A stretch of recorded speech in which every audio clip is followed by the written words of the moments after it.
Et Shazad, alors, James Gunn a-t-il tué Superman? Le film divise Internet. Est-ce qu'il est pro-Palestine comme certains le pensent?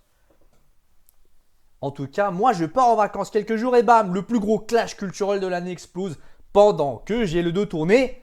Un film qui devait sauver DC et qui fait passer le Snyderverse pour un goûter entre gentlemen.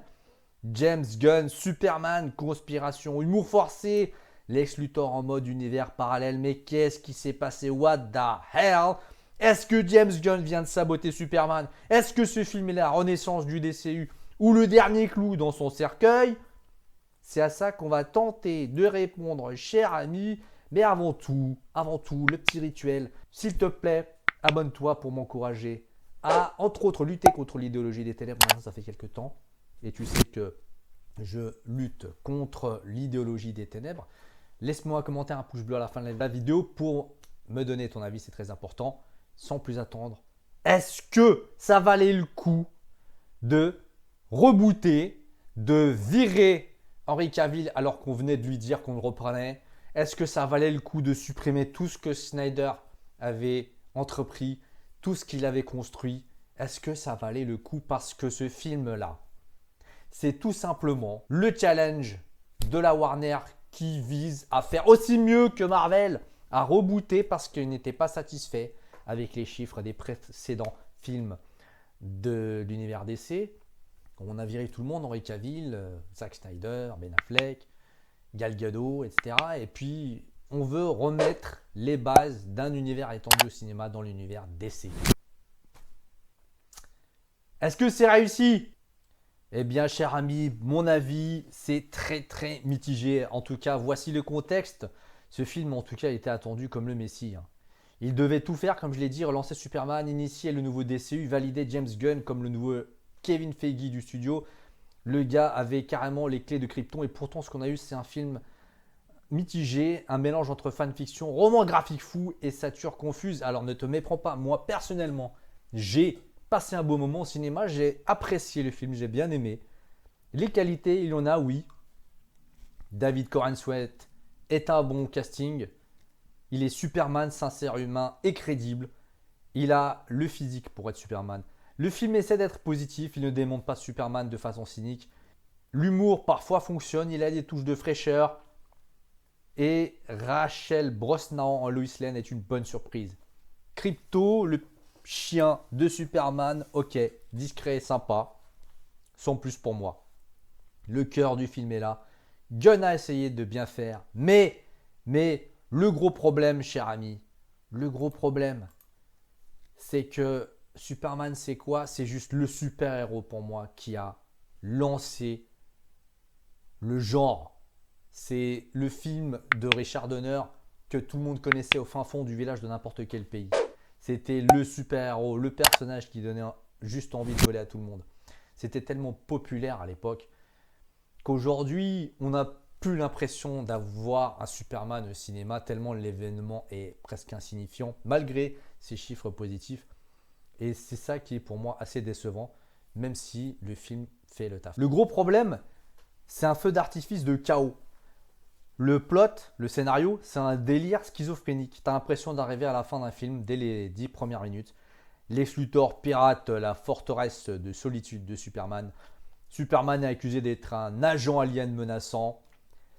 Il se fait balancer dans un univers de poche créé par Luthor. What the fuck? Une armée de monstres mutants l'attend là-bas. Et on a une espèce de machine qui fait des campagnes de désinformation contre lui grâce à une armée de singes sur les réseaux sociaux. Sérieusement, oui, c'est dans le film. Et des fois, on se demande si James Gunn sait mieux écrire les films que Zack Snyder, ce qu'on a longtemps reproché d'ailleurs à ce dernier. Et donc, c'est une équipe de justiciers inconnus appelée le Gang de Justice qui débarque pour l'aider, menée par Lois Lane elle-même. Tu pensais avoir tout vu avec Morbius, et ben James Gunn a dit attends, je vais faire mieux que ça. Le fond politique maintenant, est-ce que c'est vraiment un film politique? Est-ce que vraiment il prend parti de la Palestine dans le fameux conflit? Est-ce que James Gunn a été interrogé? Oui. Et en interview, on lui a demandé si c'était une histoire d'immigrants. Il n'y a pas de doute En tout cas, c'est bien le cas, mais je pense qu'il s'inspire aussi beaucoup des histoires des anciens films en dessin animé qui mettaient en scène Boravia, cette espèce de pays qui est une copie de l'Irak ou d'un des pays du Moyen-Orient. En tout cas, Maga s'enflamme. Internet explose, mais au final, le film n'a pour moi rien de politique. C'est juste qu'il arrive un peu au mauvais moment ou au bon parce que ça fait le buzz. En tout cas, pas de grandes leçons, pas de morale lourde, juste un film. Un gros film, trop gros peut-être, pour James Gunn. Le problème, Gunn, c'est le syndrome du réalisateur coincé dans sa zone de confort. Il sait écrire pour des équipes de misfits comme les Gardiens, Suicide Squad, mais seul face à Superman, il semble paumé pour le développer. Et on a de l'humour mal timé, des scènes dramatiques cassées par des vannes pas drôles qui arrivent un peu comme un cheveu sur la soupe. On a trop de personnages et donc trop peu de développement pour beaucoup d'entre eux. Et du coup, on n'a aucun impact, aucun vrai impact émotionnel durable. Chaque fois que le film prend de l'élan, une blague mal placée façon Marvel vient te gifler comme un vilain sidekick. Mon verdict final, c'est que c'est un film symbole du chaos moderne du cinéma de super-héros. James Gunn, Superman n'est ni un désastre total, ni une réussite flamboyante, même si j'ai passé un bon moment au cinéma.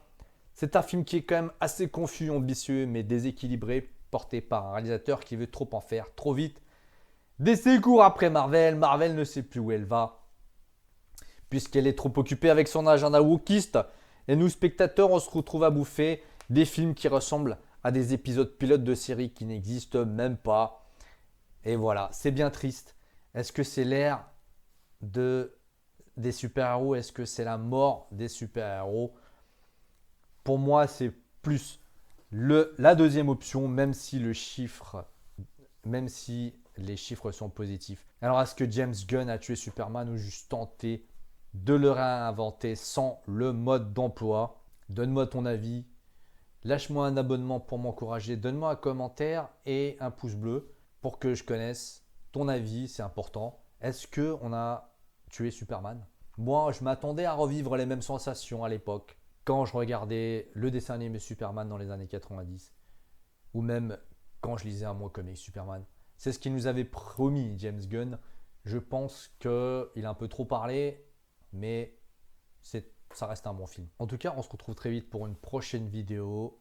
N'hésite pas à m'encourager à t'abonner. Allez, ciao!